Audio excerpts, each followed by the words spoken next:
तो सबसे पहले फ्रेंड्स आप इस ब्लाउज़ का फिटिंग और फिनिशिंग देखिएगा। आर्म होल में भी आपको कहीं पर भी झोल या रिंकल जो है वो नहीं दिखेंगे। एकदम परफेक्ट तरीके से हमारा जो ये कटोरी ब्लाउज़ है वो रेडी हुआ है। और ये ब्लाउज़ की पूरी कटिंग जो है हम इस वीडियो में देखेंगे। उस वीडियो जो है एंड तक देखेगा।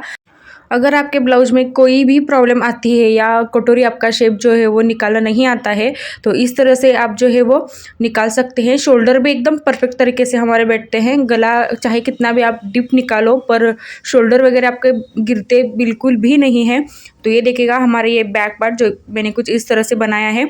अब ये रहा हमारा मेन फैब्रिक जो साड़ी में से कपड़ा था वो निकाला था, और साड़ी का भी कपड़ा मैंने यहाँ पर निकाला है कॉन्ट्रास्ट कलर का, क्योंकि मैंने बैक साइड में डिज़ाइन बनाई है। तो ये वाला कपड़ा जो था मैंने साड़ी में से थोड़ा सा कट करके लिया था डिज़ाइन के लिए। अब ये जो फैब्रिक आप देख सकते हो, ये फैब्रिक जो है वो मैंने एक्स्ट्रा लिया है पाइपिंग के लिए, क्योंकि मेन फैब्रिक पे जो डॉट डॉट थे वो इसी कलर के थे, रोज़ गोल्ड कलर के। तो मैंने यहाँ पर ये वाला जो फैब्रिक है वो पाइपिंग के लिए लिया है, जो मैं आगे पाइपिंग लगाई हूँ और पीछे की साइड में भी ये वाले कपड़े की ही पाइपिंग जो है वो लगाई है। अस्तर मैंने 38 साइज़ के लिए 1 मीटर लिया है, ये देखेगा। और ये हमारा मेन फैब्रिक है। और सबसे पहले कटिंग जो है हम पेपर पर करेंगे, उसके बाद अस्तर और मेन फैब्रिक पर करेंगे।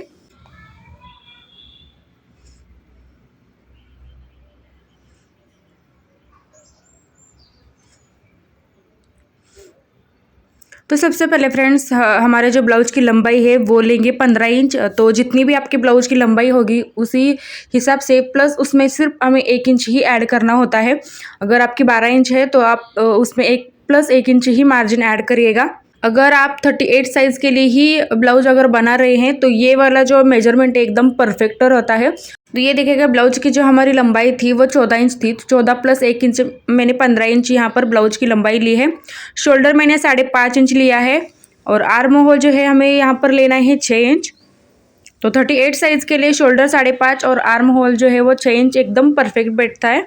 उसके बाद हम यहाँ पर चेस्ट का नाप लेंगे। तो हमारा 38 साइज़ का चौथा हिस्सा आता है 9.5 इंच। तो 9.5 इंच हमें यहाँ पर पहले यहाँ पर मार्किंग करना है, उसके बाद 2 इंच फिर हमें मार्जिन के लिए ऐड करना है।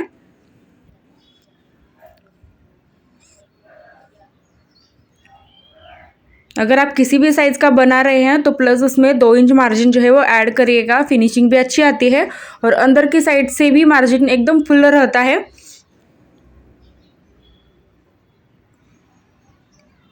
अब जो कमर है वो कमर 8 इंच है, तो 8 + 2 इंच में यहाँ पर कमर ले रही हूँ।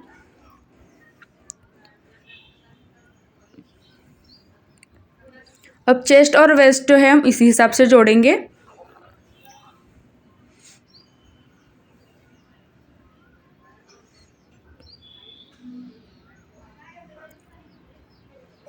अब हम फ्रंट आर्म होल का यहाँ पर शेप देंगे। तो फ्रंट आर्म होल का शेप हमें देना है 1 इंच पर। बैक आर्म होल का शेप हमें देना है 1.5 इंच पर।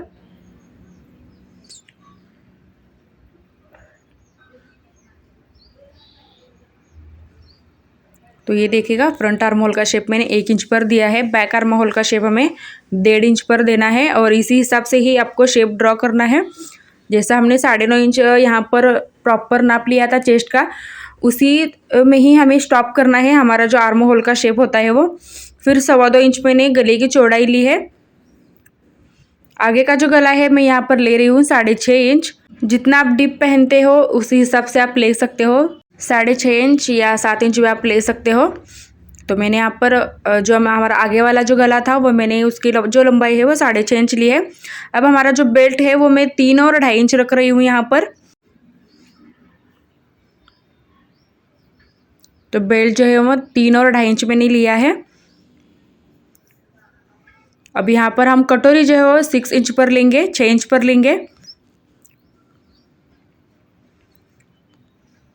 उसी में ही हमें क्या करना होता है कि एक स्ट्रेट यहाँ पर लाइन जो है वो मार्किंग करनी है। फिर हमें जो नीचे की तरफ से ऊपर 1 इंच पर यहाँ पर गले की साइड में मार्किंग करना है। उसी में ही हमें एक क्रॉस में लाइन जो है वो मार्किंग करना है। तो दोनों में यहाँ पर जो लाइन है वो क्रॉस में मार्किंग की हुई है। अब सिंपल तरीके से हमें सिर्फ सेंटर में यहाँ से थोड़ा सा शेप देना है, तो ऑटोमेटिकली हमारा जो कटोरी का शेप है वो रेडी हो जाता है। तो ये देखेगा। उसके बाद हम यहाँ पर गले को शेप देंगे। तो थोड़ा सा मैंने यहाँ पर बाहर से निकाला है। अगर आपको फ्रंट का जो गला है थोड़ा सा चौड़ाई में पसंद है तो आप यहाँ से क्या कर सकते हो कि थोड़ा सा जो शेप है गले की चौड़ाई का थोड़ा सा बढ़ा सकते हैं। अब हमारी पूरी जो मार्किंग है वो हो चुकी है पेपर पर। अब इसकी कटिंग करेंगे। कटिंग करते वक्त पहले हमें बैक का जो आर्म होल का शेप था वो हम कट करेंगे। और फ्रंट और बैक जो है हम सेपरेट करेंगे।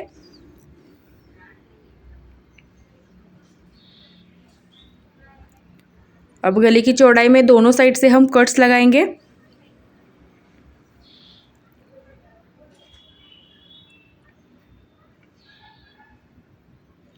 अब जिस तरह से मैंने यहाँ पर दिखाया है पेपर कटिंग, वैसे ही आपको पेपर कटिंग जो है वो करनी है।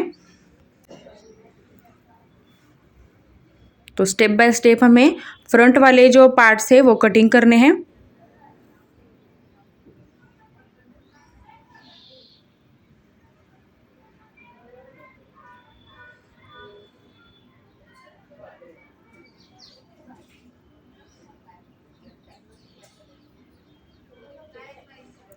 हमारी जो पेपर पर कटिंग है वो अब हो चुकी है। अब हम इसकी कटिंग जो है वो अस्तर पर करेंगे। तो 1 मीटर मैंने अस्तर लिया है और स्लीव्स की जो कटिंग है हम डायरेक्टली अस्तर पर ही कटिंग करेंगे। तो सबसे पहले हम यहाँ पर हमारा जो बैक वाला पार्ट है वो यहाँ पर कट करेंगे।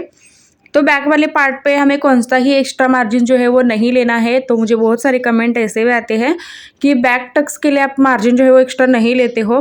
तो मैं नहीं लेती हूँ बैक वाले टक्स में एक्स्ट्रा मार्जिन, क्योंकि टक्स जो है वो एकदम कम कपड़े में मैं लगाती हूँ, इसलिए मैं एक्स्ट्रा मार्जिन जो है वो नहीं लेती हूँ बैक टक्स के लिए। तो जैसा हमारा बैक पार्ट है वैसे ही हमें यहाँ पर अस्तर पर रखकर कट करना है। और कटोरी भी जो है वो हमें अस्तर पे ही बढ़ा के लेंगे, एक्स्ट्रा मार्जिन जो होता है वो।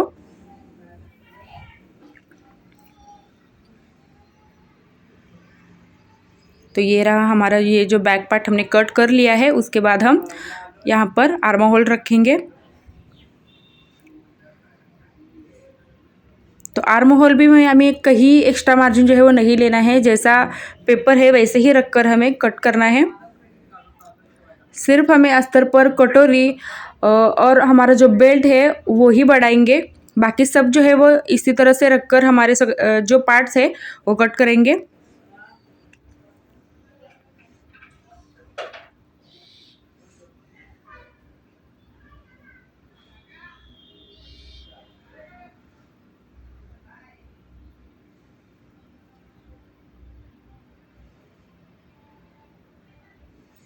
तो ये आर्म होल भी हमने कट कर लिया है। तो ये देखिएगा फ्रेंड्स, कटोरी जो है हमने क्रॉस में रखी हुई है अस्तर पर, और क्रॉस में ही हमें रखना है अस्तर पर। जब भी हम कटोरी रखते हैं मेन फैब्रिक और अस्तर पर तो वो क्रॉस में ही होनी चाहिए। तो ये देखिएगा, अब दोनों साइड से हमें 1.5 इंच यहाँ पर बढ़ाना है एक्स्ट्रा टक्स मार्जिन के लिए। थोड़ा सा हमें कर्व ही शेप देना है यहाँ पर, ताकि कटोरी जो है वो अच्छी तरह से बैठती है। नीचे की तरफ से मैंने 1.25 इंच लिया है और इस तरह से हमने कटोरी जो है वो अस्तर पर बढ़ाई है।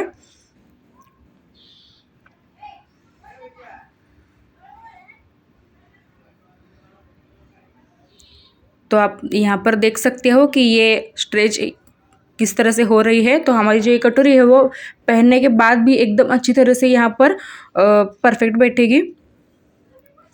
अब हम स्लीव्स की यहाँ पर कटिंग करेंगे। तो हमारी जो स्लीव्स है वो है हमें रखना है 9 इंच, तो 10 इंच पर हमें मार्किंग करेंगे। तो नीचे की तरफ से मैं एक लाइन ड्रॉ कर रही हूँ यहाँ पर, क्योंकि नीचे का जो कपड़ा था वो कम या ज़्यादा हो गया था, तो मैं यहाँ पर मार्किंग कर रही हूँ। अब स्लीव्स की मैंने यहाँ पर लंबाई ली है 9 + 10 इंच। उसके बाद फोल्डिंग का यहाँ पर हम नाप लेंगे चेस्ट का चौथा हिस्सा, प्लस उसमें आधा इंच हमें यहाँ पर ऐड करना है। 3 इंच नीचे की तरफ से शेप्स के लिए मैंने लिया है, अंदर की साइड से 2 इंच, और उसके बाद हम यहाँ पर 2-2 इंच का यहाँ पर मार्किंग करेंगे। 3 पॉइंट हम निकालेंगे। तो ये देखिएगा, ये मेरा तरीका है स्लीव्स का निकालने का। अगर आपको स्लीव्स कटिंग नहीं करनी आती है तो सिर्फ मैंने स्लीव्स के ऊपर ही वीडियो बनाई है कि स्लीव्स को जो है वो शेप किस तरह से एकदम परफेक्ट तरीके से देते हैं। तो आप मेरा चैनल जो है एक बार चेक करिएगा, उसमें बहुत सारे आपको वीडियो जो है वो हिंदी में भी है और मराठी में भी है। ज़्यादातर वीडियो जो है मैं मराठी में बनाती हूँ। तो ये देखिएगा एकदम परफेक्ट तरीके से हमने स्लीव्स जो है वो कट की हुई है। आगे वाला जो शेप होता है स्लीव्स का अभी मैंने कट नहीं किया है, वो मैं जोड़ते वक्त ही शेप जो है वो कट करती हूँ। अब ये रहा हमारा बेल्ट। बेल्ट भी ऊपर की तरफ से हमें आधा इंच बढ़ाना है और साइड से भी आप आधा इंच बढ़ा सकते हो। तो ऊपर की तरफ से हमें आधा इंच बढ़ाना ही है सिलाई मार्जिन के लिए। अब ये देखिएगा हमारा जो अस्तर है पूरा कट हो चुका है। अब हम इसकी मेन फैब्रिक पर कटिंग करेंगे, ये वाले सभी पार्ट रखकर। तो सबसे पहले जो कॉन्ट्रास्ट कलर का कपड़ा था डिज़ाइन के लिए मैंने लिया था वो कट किया है। तो उसके बाद हम सबसे पहले यहाँ पर स्लीव्स की कटिंग करेंगे।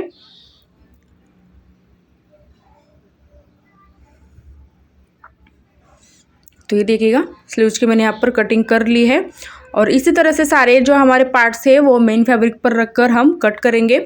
सो फ्रेंड्स, आज का वीडियो आपको कैसा लगा कमेंट करके ज़रूर बताइएगा। अगर कुछ भी इस वीडियो में आपको डाउट लगे तो भी मुझे कमेंट करके ज़रूर बताइएगा, क्योंकि मुझे बहुत सारे कमेंट आ रहे थे कि आप सिर्फ मराठी में ही वीडियो जो है वो आप बनाते हो, हिंदी में भी वीडियो जो है वो बनाइएगा। तो मैंने बनाई है। अगर मुझसे बोलने में अगर कुछ मिस्टेक हो भी जाती है तो भी मुझे कमेंट करके ज़रूर बताइएगा, क्योंकि मैं ज़्यादा वीडियो जो है वो हिंदी में नहीं बनाती हूँ, इसलिए थोड़ा सा कंफ्यूज हो जाता है बोलने में भी। तो कुछ अगर मिस्टेक हो गई तो मुझे कमेंट बॉक्स में ज़रूर बताना। चैनल पर मेरे आप नए हो तो सब्सक्राइब ज़रूर कीजिएगा, बेल आइकॉन को भी प्रेस कीजिएगा, क्योंकि जो वीडियो मैं अपलोड करूँ उसकी नोटिफिकेशन सबसे पहले आप ही के पास आए। वीडियो एंड तक देखने के लिए धन्यवाद।